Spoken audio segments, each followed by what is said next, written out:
Alden, pinaubayan na ng tuluyan si Kath, mga kasambreros. Tapos Kath, wala talaga silang ganap nung Mother's Day. Yan at marami pang items sa vlog na ito. Unahin ko itong parang solid fan ni Kath, mga kasambreros, no? Nanawagan siya sa May 17. Daming likes, so 732 likes. Hosted ito ni Romel de la Cruz. May 17 tayo magkita-kita mga solid supporters na nag-iisang Queen, Catherine Bernardo official. So ito ay post niya po, no?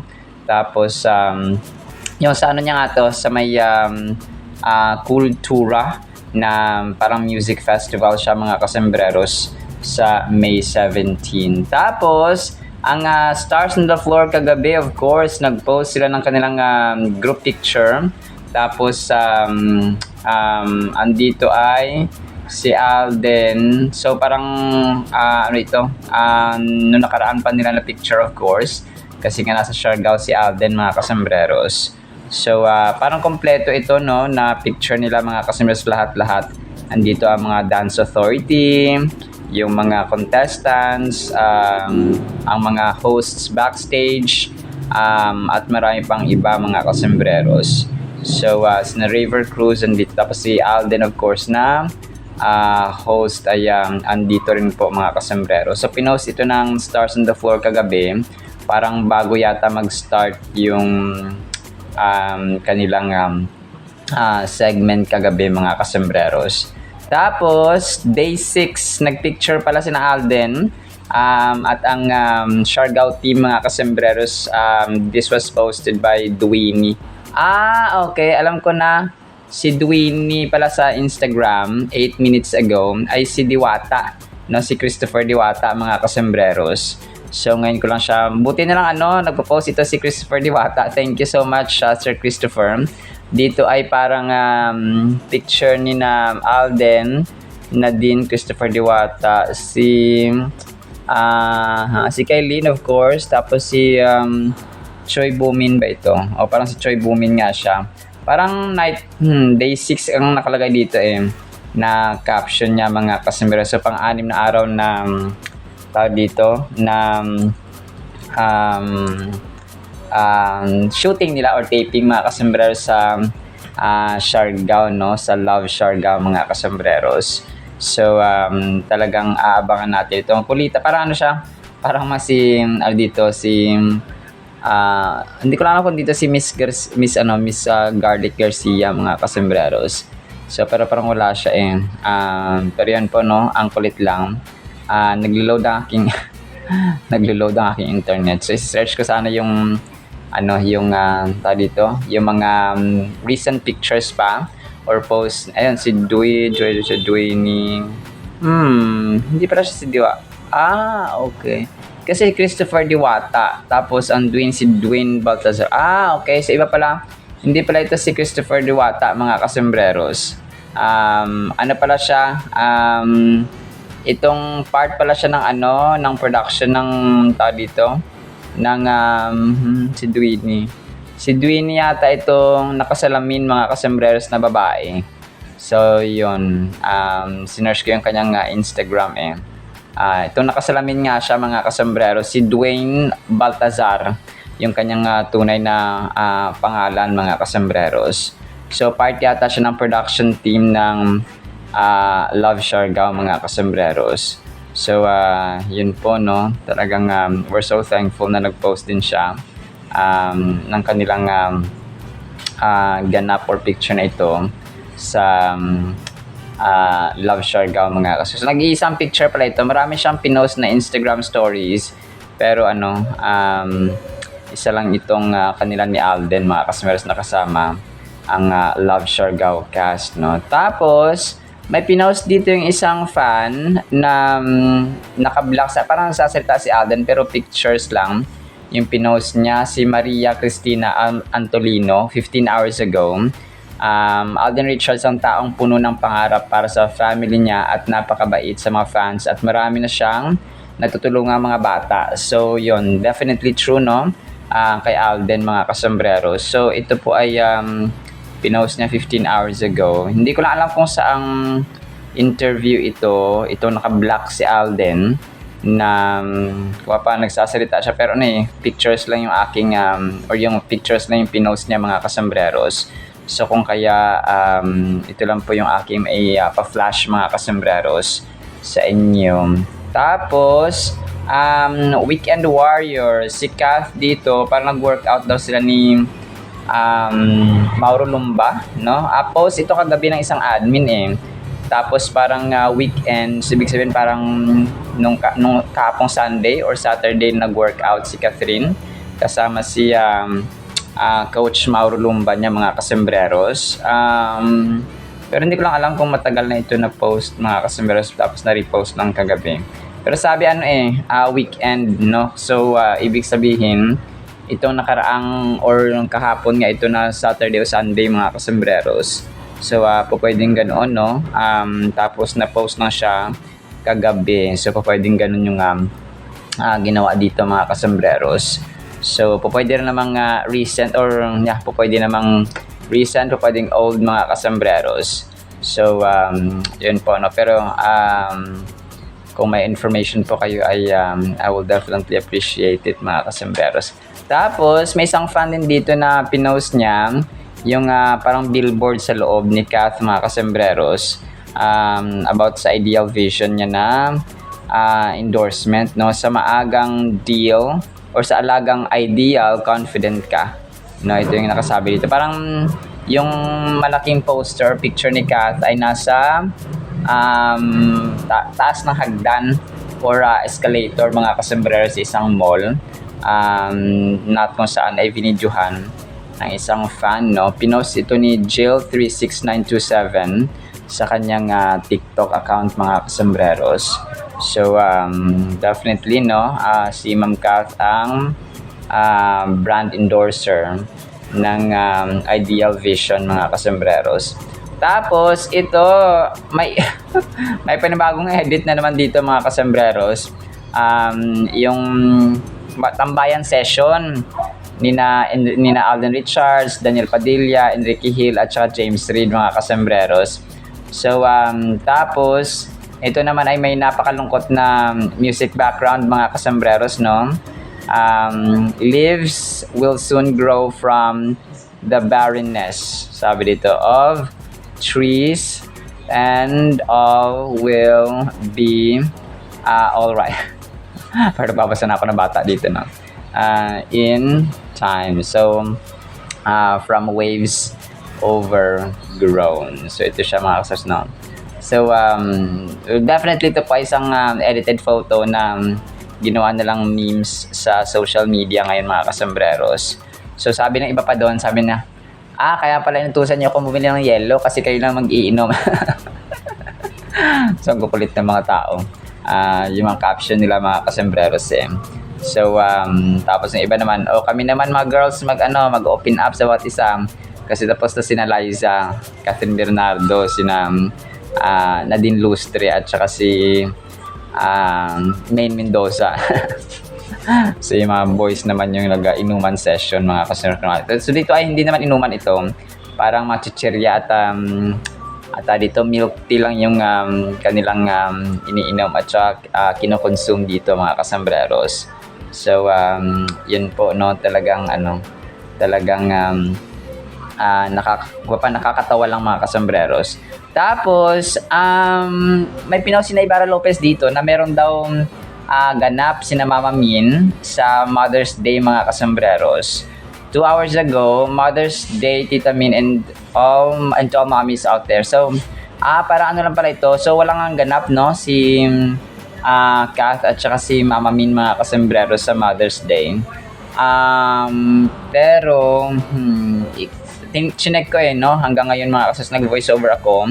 9:30 a.m., May 11, 2026.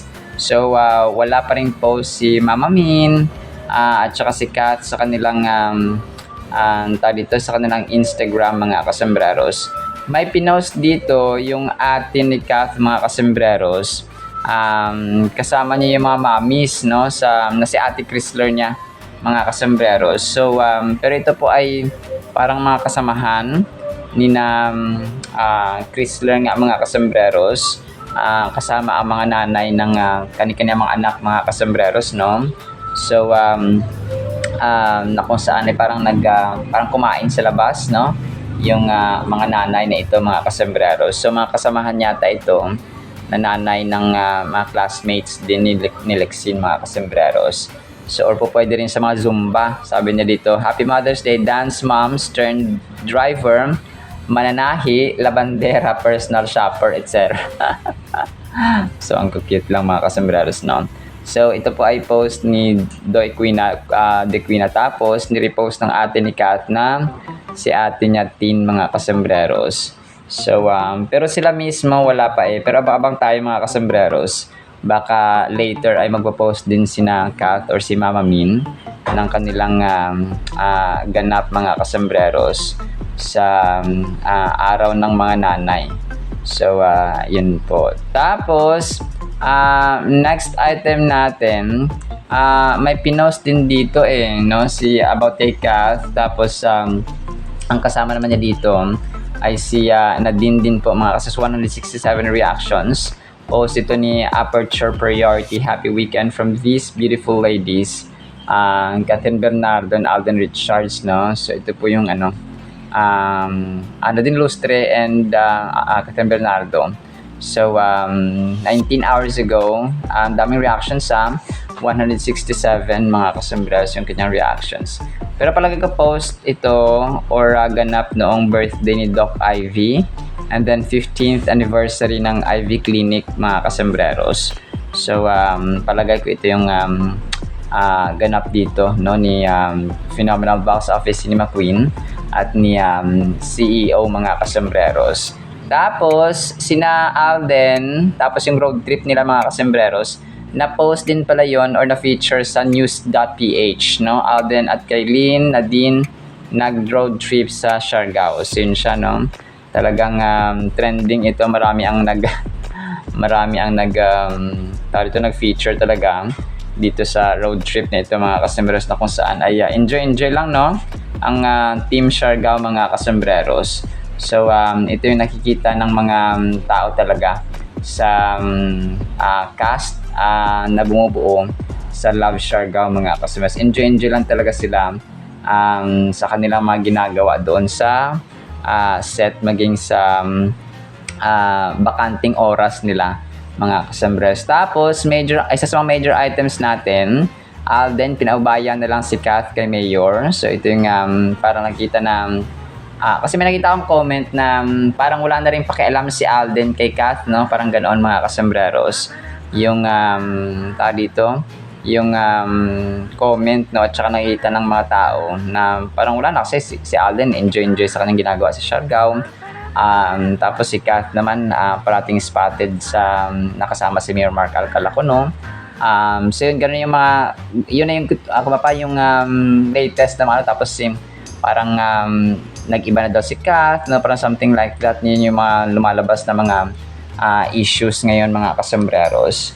So, yun, no, para sa akin, yun nga, sabi ni Alden kasi hindi niya priority ang love life ngayong 2026, no, gusto niyang me time muna, no, ngayong 2026, mga kasembreros, maliban sa trabaho, of course, ay enjoy niya lang talaga muna ang kanyang sarili ngayong 2026. So, it's not part of his checklist or priority list, mga kasembreros, kagaya ng kanyang sinabi doon sa interview sa paglo-launch ng kanyang Special Line Clear Braces, mga kasembreros.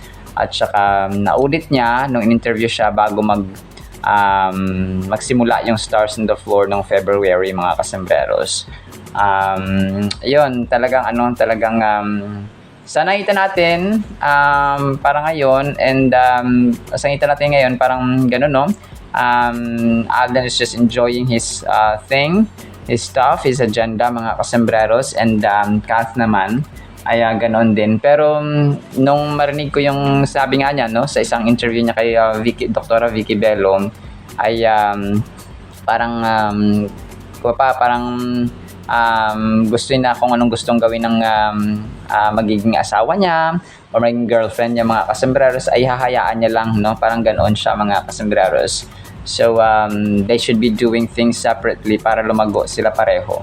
So, yun din yun, no? And hindi ko lang din sure kung talagang nagbago na yung kanyang mindset or point of view about that kind of status, mga kasembreros. Kasi nga, that was 2022 pa yata, no? 2023, no? Something like that, mga kasembreros, yung kay Dr. Vicky Bello.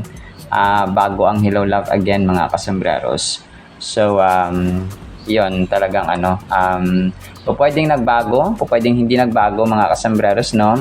Yung mindset ni Alden about that kind of technique or strategy niya na kailangan maghiwalay kami so that each of us will grow individually. So parang ganun yung gusto niyang sabihin, mga kasembreros, sa kanyang girlfriend or magiging partner. So definitely iba naman syempre yung mag-asawa na kayo, nasa isang bahay. So, iba naman yun, no? Tapos, yun nga, kung may mutual understanding and so on, so you can do your own thing. And, kung may Mayor Mark Alcala at saka Alden, Catherine man, mga kasembreros, sa palagay nyo, magtatagal yung gantong relasyon, especially politiko si Mayor Mark Alcala, tapos tago ng tago, no? Sa mga personal or hidden agenda nila. So, palagay nyo magtatagal yung gano'n. Matagal na yung ilang taon na, matagal na siguro yung 3 years, 4 years, 5 years, mga kasembreros. So, pero wag naman sana, no, na paglaruan lang si Kat, mga kasembreros. Well, sabi natin na, desisyon naman yan, malaki na yan si Catherine kasi nasa 30 na, and so on, mga kasembreros. Pero yun nga, no, sometimes sa pag-ibig talagang edad lang yung tumatanda eh. Yung pagkatanda natin sa ating mga desisyon ay hindi. Talagang nangaral na dito, mga kasembreros eh. So, pero yun, no, talagang dito, mag-aabang na lang tayo ng mga future na mga updates. So, ako naniwala pa rin talaga ako na magsasama, no, ang Kathleen, mga kasembreros, sa isang project, no. Hindi man ngayon, hindi man bukas, hindi man sa susunod na buwan, pero darating at darating talaga ang panahon na sila po ay magsasama, no, sa iisang project soon, mga kasembreros. So kung kaya mag-aabang-abang pa rin tayo, mga kasama. Gusto lang sa mga nag-bill out na, ay hindi ko po kayo pipilitin, mga kasembreros and mga Kathinatics. So yun. Tapos next item tayo, na-feature din, ang dami nag-feature actually, mga kasembreros, no, sa team ng Love Siargao, mga kasembreros. May isa dito na na-feature din, si Nadine at saka si Alden, mga kasembreros, sa Love Siargao, no. Pangilan ba to? Pangatlo siguro ito sa last items natin, mga kasembreros. Itong next natin. So, si Nadine at saka si Alden, doon sa Love Siargao, na this was posted by Dora Chicadora. Alden Richards at industry nagsimula na ng kanilang love story. Sila daw ang next blockbuster team, no? So, maging hindi naman sila blockbuster na kagaya ng Kathleen, mga kasembreros, pero yun, mag-aabang tayo, of course. Kasi iba yung impact ng pelikula sa series lang, mga kasembreros, kesa sa yun, tulad dito sa Aldi na Tambalan. Tapos ito, natatawa ako dito, natutuwa, mga kasus, kay Joven Suazo. Pinost niya si Marian doon daw sa Love Siargao na taping, mga kasembreros. Sabi ni Marian Rivera spotted sa Cloud9 surfing spot, na kung saan niya ay nag-taping or nagsushoot, mga kasembreros, sina Alden at Nadine, no? Tapos dito ay parang inedit niya lang. Well, definitely wala si Marian sa Siargao kasi busy siya sa kanyang taping sa Dance on the Floor, and then yung yung kanyang business na Vida Essentials, mga kasembreros. So kung kaya hindi ito inedit niya lang ito, mga kasembreros, no, na kung saan ay siguro fan siya ni Ma'am Marian, mga kasembreros, si Joven. Tapos ito, last item natin, sobrang nakaka-touch ito, mga kasembreros, no, si Capricorn who loves AR, mga kasembreros, from 2016 hanggang from 2016 to 2026, mga kasembreros. So grabe may picture siya dito na pinost na si Alden dati 2016, Aldab era ito mga kasambreros. Tapos hindi ko lang kung anong ganap nila dito 2016 kasi I was not a fan back then mga kasambreros, no? So ito pala si AR or si Capricorn who loves AR. So your body Capricorn. Tapos yung 2026 naman ay nung umattend si Alden ng ikalimang taon mga kasambreros or 7th year, 7th anniversary ng Macdo Binyan mga kasambreros. Na kung saan dito ay naka-red at saka naka-red si Alden mga kasambreros. So yun, wala siyang audio so pero alam natin na ito yung time na umattend si Alden sa ikapitong selebrasyon or ikapitong taong selebrasyon ng Macdo Binyan niya mga kasambreros. So from 2016 to 2026. So ito po yung kanyang caption dito, no? Si Capricorn who loves AR. Alright, so yan lang actually sa ating Cat 10 items. Wala akong ipi-play, no? So wala akong ipi-play dito. Pero of course, pakinggan natin ang napakagandang salita ng Panginoon na sobrang mahalaga sa ating buhay. Isang pinagpalang araw po sa bawat isa. Sobrang power ng Word of God mga kasambreros. Ang title natin ay Mga Bansa sa Mundo. Jeremiah 31 verse 10, Hear the word of the Lord, O nations. Ito yun, no? And declared in the isles afar off, and say, He who scattered Israel will gather him, and keep him as a shepherd does his flock. So napakaganda nito mga kasambreros, no? Ito po ay sinulat, no, ni Prophet Jeremiah na kung saan ay personal na nagsabi ang Diyos sa kanya mga kasambreros. That is why he was relaying the message to the nations of the world mga kasambreros, mga bansa sa mundo. So tayo minsan tayo dito parang pag nakakarinig tayo ng sabing Biblia, Bible study, no, mag-share ng testimony, tayo pag may mga tao kasi naiirita kapag nakakarinig ng pangalan Jesus Christ, no, kapag sa social media, kapag nakakarinig sila ng mga word of God, no, salita ng Panginoon. May mga taong ini-skip na parang ayaw nila makinig mga kasambreros. So may mga times naman na naglalaan tayo ng panahon, pero dapat bilang mga anak ng Diyos ay part na ito ng ating kumbaga pa ng ating lifestyle. Kumbaga parang hinahanap ng ating katawan, ng ating isipan, ng ating puso mga kasambreros. Kasi nga tayo po ay mga anak ng Diyos. Kumbaga pa connected tayo sa Kanya mga kasambreros. Since we are connected sa Kanya, dapat tayo ay parang kumbaga pa nalulugod tayo. No? It's our pleasure mga kasambreros kapag nagbabasa tayo ng Kanyang salita sa Biblia, kapag nananalangin tayo, kapag gumagawa tayo ng Kanyang kalooban, kapag gumagawa tayo ng mabuti, kapag nagpapatawad tayo, kapag nagiging humble tayo, and so on. So yung characters ng Diyos mga kasambreros na loving, may radical love, no, nagpapakumbaba, no, si Lord Jesus Christ, yung characters niya, yung humble, no, yung forgiving, yung merciful, yung gustong-gusto ng kapayapaan and pursues peace mga kasambreros. Banal, no, talagang kind, no, talagang basta, no, yung mga good characters mga kasambreros in general. So yun po siya na yung dapat nating gayahin sa ating buhay at sa ating ugali mga kasus. Hindi tayo perfecto, yes, given na yon. That is why we need a perfect God. Kasi kung perfecto na tayo, ay hindi na dapat tayo, hindi tayo tao kapag ganoon, no, Diyos na tayo, because only God and Jesus Christ is perfect mga kasambreros. So natural lang nagkakamali tayo, pero kapag paulit-ulit yung pagkakamali, tapos alam natin na mali, ay inulit-ulit natin, no, mga kasambreros, ay yun na po yung hindi tama, no, committing the same sins, the same mistakes mga kasambreros, ay medyo may mali, no. In examining Jeremiah 31 verse 10, we find a powerful message of hope and restoration from God. The verse begins with an important call for nations and islands to listen and bear witness to the events that are unfolding. So nagbabala kasi dito si Prophet Jeremiah, si Lord, no, sa pamamagitan ni Prophet Jeremiah, na kung hindi magsisi ang mga tao, na especially yung mga Israelites, mga kasambreros, kapag hindi sila bumalik sa Diyos, no, kapag hindi sila nagsisi sa kanilang mga kasalanan at gawin ang gusto ng Diyos at ang kalooban ng Diyos para sa kanila mga kasembreros, ay may warning, no? Si Prophet Jeremiah from the Lord mga kasembreros. So nakalagay nga dito mga isla, no?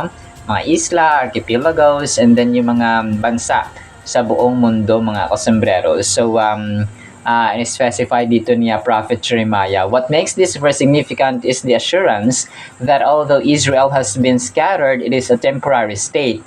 So, lahat ng ating situations ngayon mga kasus ay temporary. Kumbaga pa, hindi tayo permanente, even our lives mga kasembreros hindi permanente sa mundong ito. So, yung ating problema, yung ating successes, so lahat po ito mga kasembreros ay temporary lamang, no? Hindi po ito permanente mga kasembreros. God promises to gather His people back just as a shepherd gathers his flock. This imagery is not only comforting but profound. It speaks to the heart of God's protective nature and His deep love for His people. So ganun na ang Diyos natin mga kasembreros ay talagang protection natin, no? Kapag tayo natutulog, no? Kapag tayo ay nasa bahay. Kasi ang aksidente, hindi mo yan masabing, dito lang siya. So, hindi po. Ang accident po, mga kasembreros, ay pwedeng mangyari kahit sa bahay, kahit sa kwarto, kahit sa kalsada, no? Kahit saan, kahit sa trabaho, no? Sa opisina, and so on. But God, yung God's protection, mga kasembreros, ay doon talaga sa kanyang mga minamahal na tao. Especially doon sa mga taong nire-recognize siya, ina-acknowledge siya na Diyos at tagapagligtas ng kanilang mga buhay. And tayo din po, no, mga kasembreros, na kanyang mga anak at saka mga pinili mga kasembreros. When we recognize the situation Israel was in at the time, we understand the gravity of God's promise. The Israelites had experienced great hardship, including destruction and exile, forces that could make anyone feel hopeless and forgotten. So, kasi di ba sa atin kapag tayo po ay punong-puno ng problema, parang iisip natin na kinalimutan na tayo ng Diyos, no, hindi, wala nang pakialam ng Diyos sa atin or yung mga tao sa paligid natin. Let's say, pag may problema tayo tapos wala tayong kadamay, no, hindi man lang tayo malapitan ng ating family member and so on. So parang sa atin, feel natin na, iniwanan na nila ako dahil ba ganito ako. So parang ganoon, no, mga kasembreros. Kapag tayo po ay nag-iisa, lonely tayo mga kasembreros, tapos parang nataon ba na may problema ka na nga, tapos nag-iisa ka pa. So di ba, para kang wala kang karamay. So pag wala kang kadamay kasi mga kasembreros, ay iba yung pakiramdam mo, no? You feel rejected, you feel downhearted mga kasembreros, and syempre yung nag-iisa ka, you feel alone mga kasembreros, ay nauwi minsan sa anxiety, sa depression, and ang pinakamalala dito ay yung suicidal attempts mga kasembreros, no, na kung saan ay ayaw nating mangyari talaga yung mga suicidal attempts mga kasembreros. Yet yung verse na ito, Jeremiah 31:10, ay nag-offer sa atin ng comfort mga kasembreros. He remains, sabi ito, yet amongst this turmoil, God declares His intent to gather them, demonstrating that He remains in control even in chaos. So ang Diyos natin, parati nating iisipin at isa puso at isa isip natin mga kasembreros na magkagulo man ang buong mundo, no, magsitaas ang mga presyo ng mga bilihin, kahit ano mang mangyari, kahit maging messy, no, yung mundong ito mga kasusan, Diyos natin ay remain siya, kung magpa-consistent siya na nasa control mga kasembreros. Kasi nga siya ay Diyos, no? He is the creator, He is the controller of every phenomenon under the earth and even above the earth, and basta, no, lahat-lahat mga kasembreros. Kasi nga siya ay Diyos at tayo po ay mga tao lamang. So kung kaya dapat natin siyang pagtiwalaan sa lahat ng oras at season at situation ng ating buhay. This verse really pushes us to see beyond the immediate struggles we face. It encourages us to trust in God's overarching plan for our lives. So yung kanyang plano kasi sa atin, more than we could ever have sa ating mga sarili mga kasembreros. So kung plano mo ganito, tama naman na magplano tayo. Pero kapag tayo pa sumusunod sa kanya, may better plan siya, may greater plan mga kasembreros. And yung kanyang plano ay mas dakila, no, at saka mas maganda kaysa sa plano natin para sa ating sarili. So we only need to trust and believe and follow Him, mga customers. The key components of Jeremiah 31:10 highlight the call to listen, God's protective love, and His intent to gather. So, ang Diyos kasi natin, ano siya ayaw niya ng watak-watak. Kumaga pa sa isang pamilya, ayaw niya yung nagkakanya-kanya na, kunwari, hindi pa naman married yung mga anak ng isang magulang o ng dalawang magulang, mga kasembreros. Let's say, nasa poder pa nila yung mga anak nila. Tapos yung anak nila, dapat pag nagplano ang nanay-tatay, dapat ay united sila ba? No, parang nasuportahan nila, mga kasembreros, yung plano ng kanilang magulang. Kasi nga, mga single pa sila, no? Hindi yung pag nagplano si nanay, pag nagplano si tatay, hindi sinusuporta mga anak. Bagkus ay, kung parang sa ikabubuti naman dapat ng buong pamilya, pero yung kanilang mga anak ay hindi sumusuporta. May kanya-kanya silang mga pasaway at saka hindi sila sumusunod sa magulang, mga kasembreros.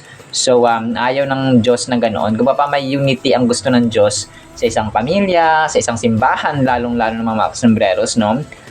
Because kapag united ang isang grupo, ang isang tao na may maganda at mabuting adikain, ibig sabihin ay nalulugod ang Diyos. Pero syempre, kapag yung grupo naman na ito ay masama yung kanilang hangarin, ay hindi nalulugod ng Diyos, mga kasembreros. So si Satan ang natutuwa kapag masama ang hangarin ng mga grupo. This passage underscores the hope we can hold on to even when facing insurmountable challenges. Many of us go through moments of doubt, despair, or even feeling lost. Jeremiah 31 verse 10 reassures us that God has a plan which encapsulates hope for the future.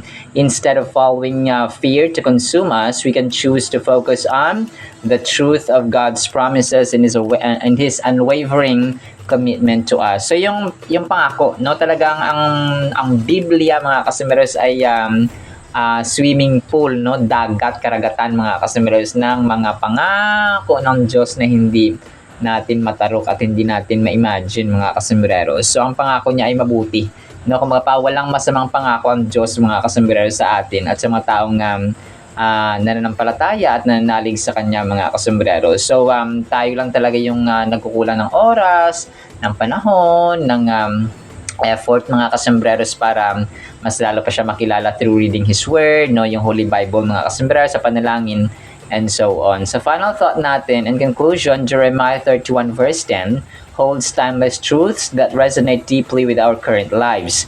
It reassures us of God's unwavering love and His promise to gather us back, no matter how scattered we may feel. So yun siya, no?